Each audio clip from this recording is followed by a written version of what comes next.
Hello बच्चों, RTA classes में आपका बहुत बहुत स्वागत है। देखिए, आज हम लोग सामाजिक विज्ञान विषय से इतिहास को पढ़ने वाले हैं, जिस चैप्टर का नाम है यूरोप में राष्ट्रवाद का उदय। ये आपका चैप्टर नंबर 1 है। तो बच्चों देखिए, यूरोप क्या है? तो यूरोप एक महाद्वीप है। उस टाइम में जो यूरोप था वह कई हिस्सों में बटा हुआ था और पार्टिकुलर कोई देश नाम का चीज नहीं होता था। एक बड़ा क्षेत्र होता था और उस क्षेत्र पर राजा या महाराजा का कब्जा होता था। अब उनमें से कुछ ऐसे राजा थे जो अच्छे भी होते थे और कुछ ऐसे भी राजा होते थे कि जो दुराचारी और निरंकुश भी होते थे। तो जो अच्छे राजा थे तो उनसे प्रजा भी खुश रहती थी, प्रजा भी उनसे पागलों की तरह प्यार करती थी। लेकिन उन्हीं सब राजाओं में से कुछ ऐसे राजा थे जो निरंकुश थे, अत्याचारी थे। वे अपने केवल सुख समृद्धि के विषय में सोचते थे और अपने आराम के विषय में सोचते थे।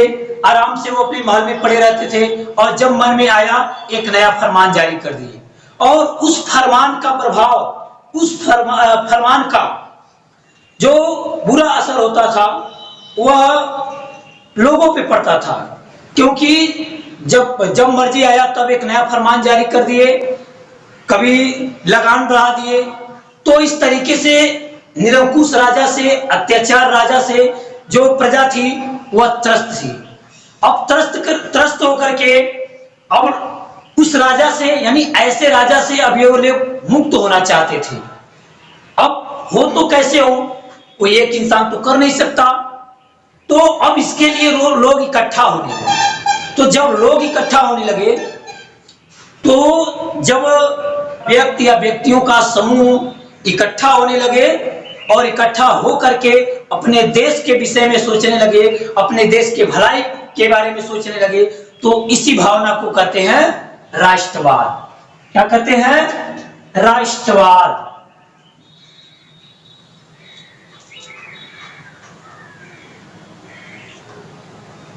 तो अब ये चीजें जो कि यूरोप में हो रही थी, इसलिए हम ये कहेंगे यूरोप में राष्ट्रवाद।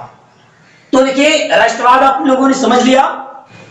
यानी राष्ट्रवाद जो होता है वह अपने देश के प्रति लगाव की भावना को कहते हैं। जब किसी देश का व्यक्ति अपने देश के विषय में सोचने लगे, अपने देश के भलाई के विषय में सोचने लगे, बिना अपना फायदा सोचे, तो इसी भावना को कहते हैं राष्ट्रवाद। और ये भावना जिस व्यक्ति के अंदर पनपती है, ऐसे व्यक्ति को कहते हैं राष्ट्रवादी। तो राष्ट्रवाद और राष्ट्रवादी आप लोगों ने समझ लिया। अब बात आती है कि जो राष्ट्रवाद है, वह राष्ट्रवाद सबसे पहले कहां से शुरू हुआ, कहां के लोग वे थे, कौन से लोग थे कि जहां सबसे पहले राष्ट्रवाद की भावना लोगों के अंदर जागृत हुई। तो अगर बात करें तो राष्ट्रवाद की भावना सबसे पहले फ्रांस की क्रांति, फ्रांस की क्रांति, यानी जो राष्ट्रवाद की भावना है वह सबसे पहले फ्रांस की क्रांति से होता है। इसके विषय में थोड़ा सा हम लोग चर्चा कर लेते हैं फ्रांस की क्रांति के। अगर बात करें राष्ट्रवाद कहां से उदय हुआ, कौन से लोग थे जिन लोगों के अंदर सबसे पहले राष्ट्रवाद की भावना आई, तो वह है फ्रांस की क्रांति से और यूरोप के लोगों के अंदर आई। तो जो राष्ट्रवाद है वह एक प्रखर रूप से लोगों के सामने जब आया वह फ्रांस की क्रांति से। मतलब लोगों ने देखा कि वहां के राष्ट्रवादी लोगों ने वहां के निरंकुश राजा को उखाड़ के फेंक दिया, खत्म कर दिया। तो ये था फ्रांस की क्रांति से। कहां से शुरू होता है बच्चों? फ्रांस की क्रांति से। अब हम लोग फ्रांस की क्रांति के विषय में बात कर लेते हैं। तो देखिए, क्रांति के समय वहां फ्रांस में जो शासन था वह था बुर्बो राजवंश का।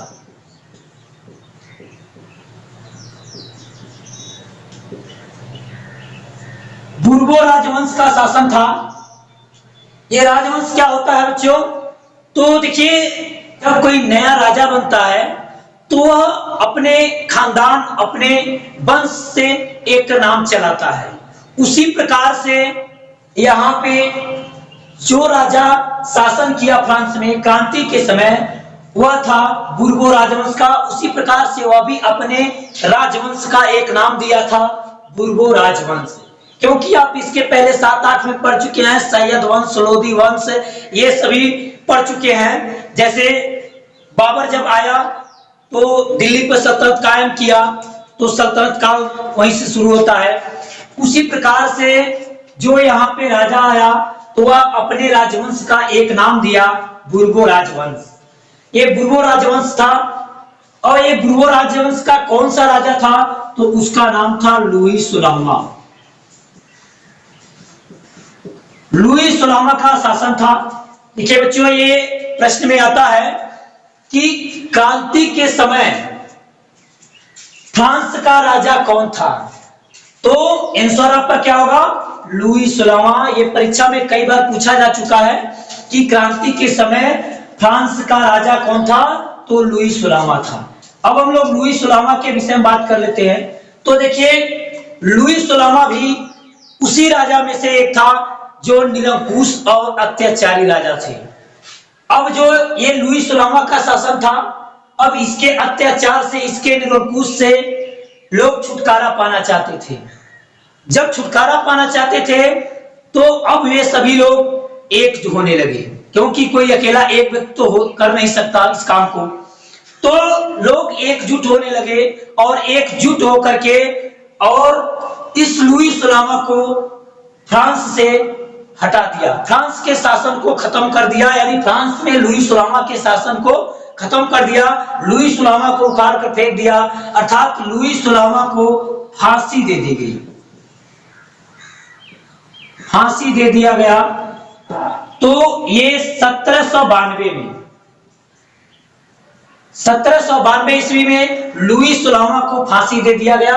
और इसकी पत्नी, जिसका नाम था मैरी एंटोनेट, पत्नी क्या थी इसकी? तो पत्नी थी मैरी एंटोनेट।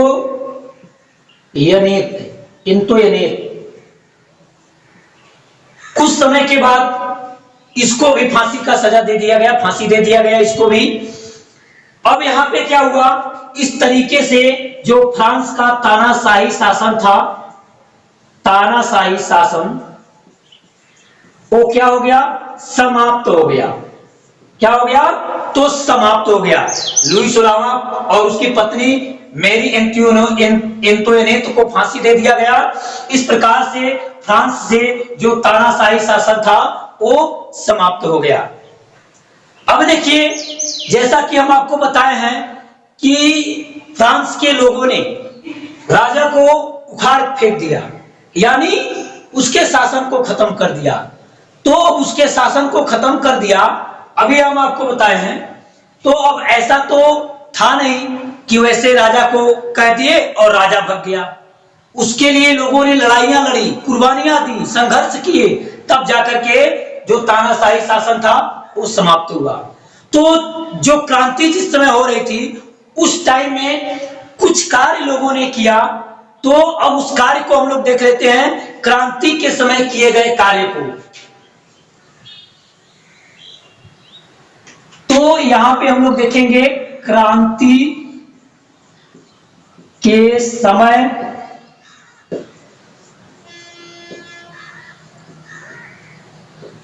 किए गए कार्य।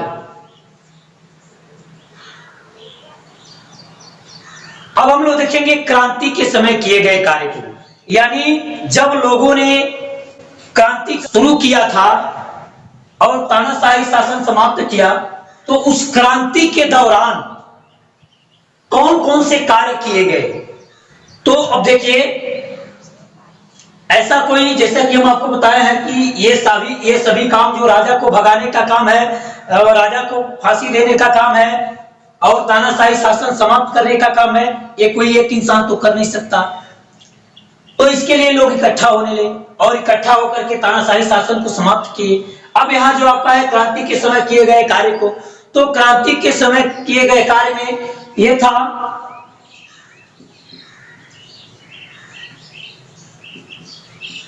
पितृभूमि।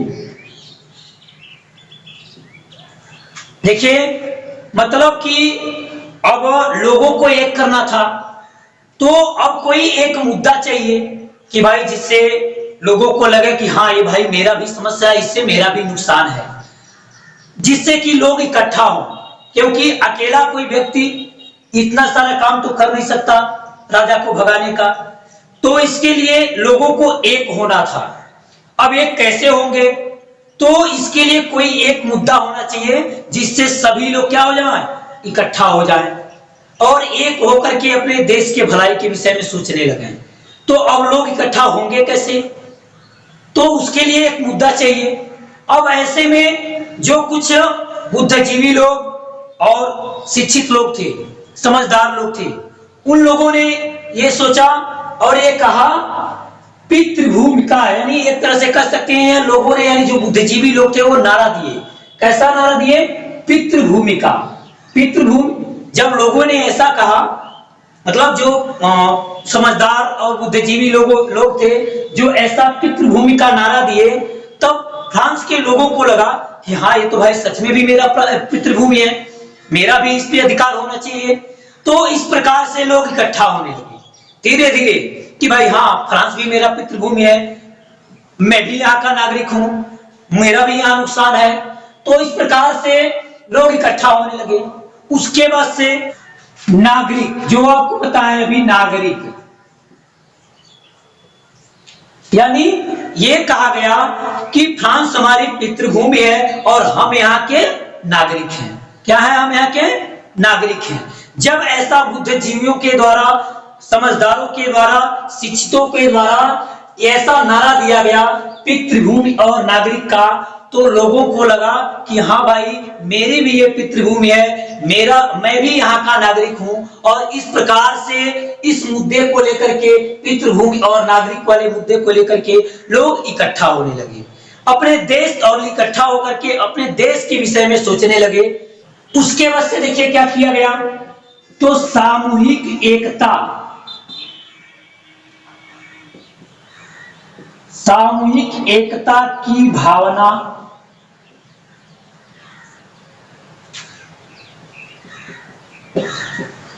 लाने का प्रयास।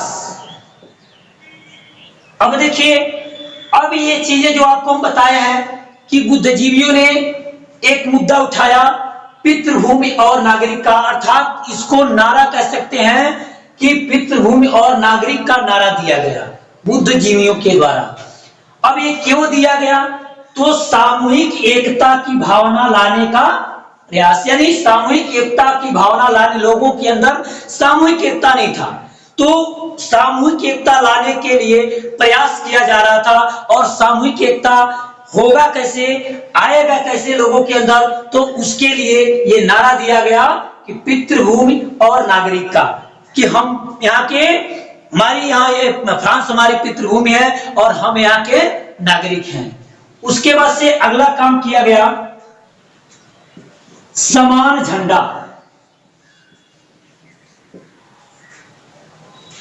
उस टाइम में आपको इसके पहले भी बताया है कि जो फ्रांस था वह कई हिस्सों में बटा हुआ था, और जब कई हिस्सों में बटा हुआ था तो उसका अपना एक झंडा होता था, यानी जो अलग अलग हिस्सों में बटा होता था, अलग अलग राज्यों में कह सकते हैं, तो उन सभी का एक अलग अलग झंडा होता था। अब अलग अलग झंडा की वजह से सभी लोग अपने झंडे का सम्मान करना चाहते थे, अपने झंडे को बचाना चाहते थे, बाकी किसी दूसरे से कोई मतलब नहीं होता था। अब यहाँ पे क्या है कि एक होना है, तो जो बुद्धिजीवी लोग थे ये क्या किए, लोगों को एक करने के लिए ये सोचे कि भाई हम कोई ऐसा एक झंडा बनाएं जिस झंडे के सम्मान के लिए सभी लोग आगे आ जाएं। और उस झंडे की कुर्बानी के लिए सभी लोग आ जाएं और उसके बाद से अपने झंडे का सम्मान करें और आगे बढ़ने की कोशिश करें। तो बुद्धिजीवियों ने क्या किया, एक समान झंडा बनाया। क्या बनाया? एक समान झंडा बनाया, जिससे लोग क्या करें, एक झंडा रहेगा और एक झंडे का सम्मान करते हुए आगे बढ़ेंगे, संघर्ष करेंगे। इस तरीके से अलग अलग झंडा था तो लोग अपने अपने झंडे का सम्मान के विषय में सोचते थे। तो बुद्धिजीवियों ने ये समान झंडा बनाया ताकि लोग जो हैं इस तरीके से एक हो जाए, लोगों के अंदर एकता की भावना है। और इस एक यानी समान, सबके लिए समान झंडा बनाया गया। पूरे फ्रांस के लिए एक झंडा बनाया गया, जिससे कि सभी लोग उसी झंडे का सम्मान करेंगे। तो झंडा क्या बनाया गया? तो तिरंगा बनाया गया। वो भी जिस प्रकार से हमारे देश की झंडा तिरंगा झंडा है और हम उसके सम्मान के लिए कुछ भी करने के लिए तैयार होते हैं, उसी प्रकार से अब एक समान झंडा बनाया गया। उस समान झंडा जो था वह भी एक तिरंगा था और इस समान झंडे के सम्मान के लिए सभी लोगों ने आगे बढ़ना शुरू कर दिया। अब देखिए, समान झंडा के सम्मान के लिए जब सभी लोगों ने आगे आना शुरू कर दिया, तो ये चीजें थी आपका क्रांति के समय किए गए कार्य। यानी जिस टाइम क्रांति हो रही थी उस टाइम लोगों के द्वारा ये सभी कार्य किए गए। अब इसके बाद हम लोग देखेंगे कि क्रांति के बाद कौन से कार्य किए गए। क्रांति के बाद भी कुछ कार्य किए गए, तो क्रांति के बाद क्या कार्य किए गए उसको हम लोग देख लेते हैं। तो देखिए, क्रांति के बाद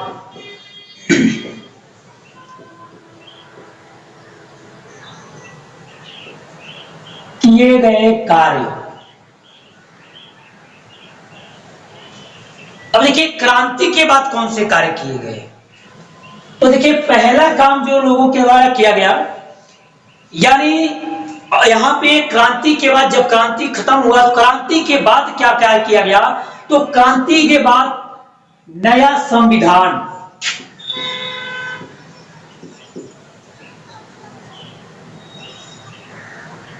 यानी एक नया संविधान बनाया गया, जिससे क्या हो, सभी लोगों को एक समान अधिकार दिया जाए। संविधान क्या होता है बच्चों? तो संविधान के विषय में वैसे 8 में भी पढ़ चुके हैं, 7 में भी पढ़े होंगे, 9 में भी पढ़े होंगे, कई बार हमने आपको बताया भी है। तो संविधान ये क्या होता है? ये देश का एक कानून कायदा का किताब होता है, जिसके आधार पे देश क्या होता है, चलता है।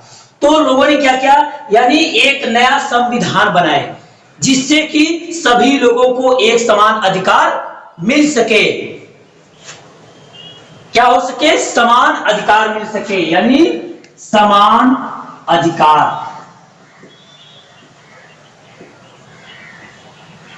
यानी एक नया संविधान बनाया गया और नया संविधान के जरिए लोगों को एक समान अधिकार दिया गया। जैसा कि आपने 9th में पढ़ा है कि जो कुलीन वर्ग के लोग थे, जो पादरी वर्ग के लोग थे, जो चर्च वर्ग के लोग थे, उन लोगों को विशेष अधिकार मिला हुआ था और वो भी जन्म सिद्ध अधिकार मिला हुआ था। तो यहाँ पे क्या हुआ कि नया संविधान बनाया गया, जिसके जरिए लोगों को समान अधिकार दिया गया। ये दूसरा काम किया गया। अगला जो है, सामंती व्यवस्था समाप्त।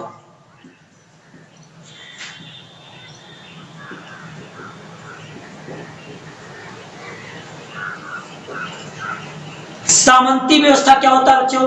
तो देखिए, जो सामंती होता है, ये सामंत लोग होते थे। सामंत का मतलब इनके अंदर, जैसे जो राजा होता था वह एक कह सकते हैं जो जमींदार होता था उसको दे देता था कि तुम यहाँ पे खेती करवाओ, और वह क्या करता था, लोगों से, यानी लोग के जो वहां के जो किसान होते थे, जो छोटे छोटे किसान होते थे, उन लोगों से खेती करवाता था। और खेती करवाने के बाद मन में आया तो मजदूरी दिया, और नहीं मन में आया तो मजदूरी नहीं दिया, और बोल देता था कि भाई इस साल फसल जो है सही से नहीं हुआ था, अच्छा नहीं किए तुम लोग खेती, अच्छा कृषि कार्य नहीं किए, इस वजह से तुम लोग को मजदूरी नहीं दी जाएगी, ऐसा करता था। तो सामंती व्यवस्था को क्या किया गया? समाप्त किया गया। मतलब सामंती व्यवस्था समाप्त करने का मतलब अब जो ये सामंत लोग जो छोटे छोटे किसानों से खेती करवाते थे, अब वो क्या कर दिए, उनको खत्म कर दिया गया। अब ऐसा हो गया कि भाई जिस जगह पे जिस जमीन पे जो किसान खेती कर रहे हैं वो उनके अधिकार में रहेगा, वो उनका रहेगा। अब ऐसा कर दिया गया, इस प्रकार से सामंती व्यवस्था समाप्त किया गया। उसके बाद से अगला काम क्या किया गया, तो आयात निर्यात, आयात निर्यात शुल्क समाप्त। देखिए आयात निर्यात जो शुल्क था उसको समाप्त किया गया। अभी आयात निर्यात शुल्क क्या है बच्चों, तो देखिए आयात निर्यात का मतलब कि जब हम किसी दूसरे राज्य से और दूसरे राज्य से किसी सामान को मंगाते हैं या ले जाते हैं, भेजते हैं, तो जो शुल्क लगता है उसी को कहा जाता है आयात निर्यात शुल्क। जैसे एग्जाम्पल के लिए मान लिया जाए, अगर उत्तर प्रदेश और बिहार को एग्जाम्पल में ले लेते हैं हम लोग, मान लीजिए अगर बिहार में आलू बहुत ज्यादा होता है और यूपी में मान लीजिए कम होता है, तो बिहार के लोग सोचते हैं कि हम यूपी में ले जाकर के आलू को बेचें। तो अगर मान के चलिए कि बिहार में 10 रुपया किलो आलू मिल रहा है और उत्तर प्रदेश में 12 रुपया में वो बेचा रहा है, तो बिहार के लोग सोचते हैं कि हम क्यों ना यूपी में जाकर के और 12 रुपया पर बेचें, जिससे कि हमको कुछ फायदा हो सके। तो जो बिहार से उत्तर प्रदेश में जब आते हैं तो उनको मान के चलिए कि 3 रुपया का टैक्स देना होता है। क्या देना होता है, टैक्स। 3 रुपए का टैक्स देते हैं। अब बेचारे 10 रुपया के बजाय 12 रुपया के बजाय वो अब 3 रुपया टैक्स दिए, जैसे 12 रुपये के लाभ में यानी 2 रुपए, 10 रुपया तो वहां भी बिक रहा है, 12 रुपया यहाँ बिक रहा है, 2 रुपए के लाभ में अब वो बेचारे टैक्स कितना दिए, 3 रुपया दे दिए। इस प्रकार से आलू कितना हो गया, 10 और 3 13 रुपया हो गया। अब जब 13 रुपया हो गया तो इसमें क्या उनको लाभ मिलेगा, यानी एक भी रुपये उससे 1 रुपया और पास से ही चला गया। इस प्रकार से कोई लाभ नहीं होता था। तो यह जो शुल्क होता था, यानी इस प्रकार का जो शुल्क होता था आयात निर्यात का शुल्क, उसको क्या कर दिया गया, तो समाप्त कर दिया गया। अगला काम देखिए क्या किया गया, अगला देखिए अगला काम जो था वह स्टेट्स जनरल के स्थान पर नेशनल असेंबली,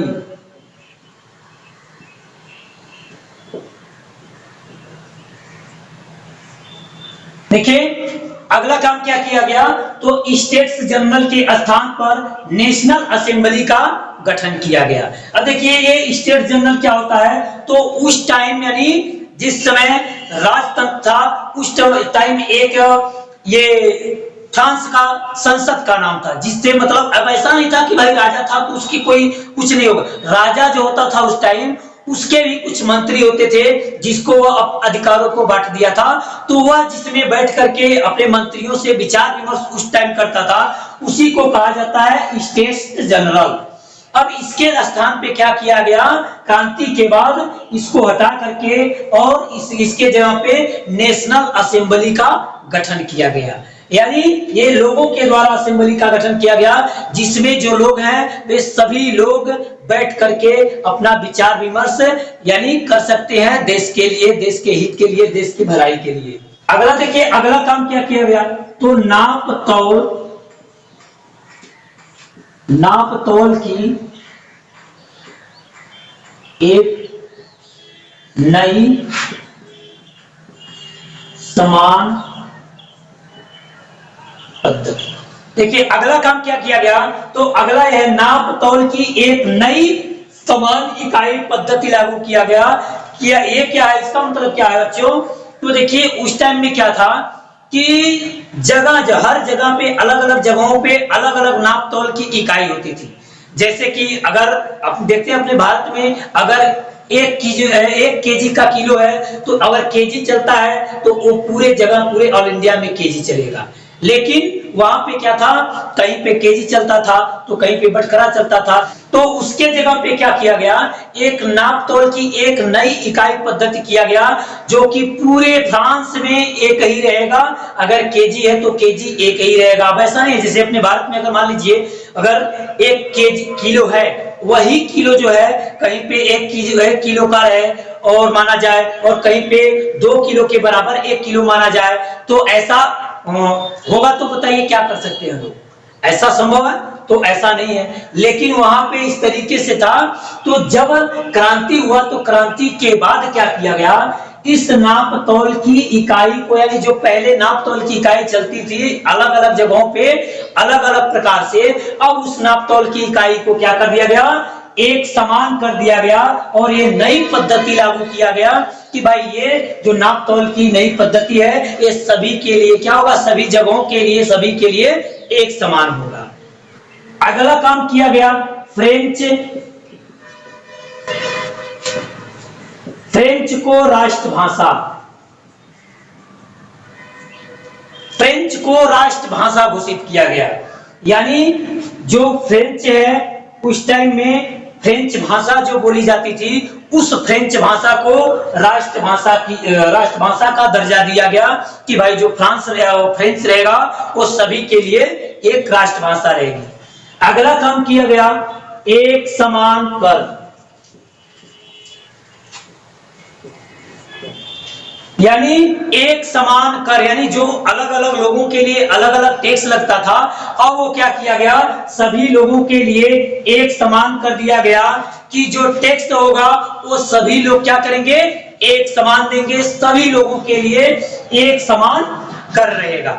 ये क्रांति के बाद कार्य किए गए। इसके बाद हम लोग जो पढ़ने वाले हैं वो आपको हम बता देते हैं कि नेपोलियन बोनापार्ट के विषय में पढ़ेंगे कि नेपोलियन बोनापार्ट फ्रांस में कैसे आया, उसका क्या कार्यकाल था और क्या उसने क्या क्या नियम लागू किया फ्रांस में। तो हम लोग आगे नेपोलियन बोनापार्ट के द्वारा किए गए कार्यों के विषय में पढ़ेंगे, अर्थात नेपोलियन बोनापार्ट के विषय में। आज की वीडियो यहीं पे समाप्त की जाती है।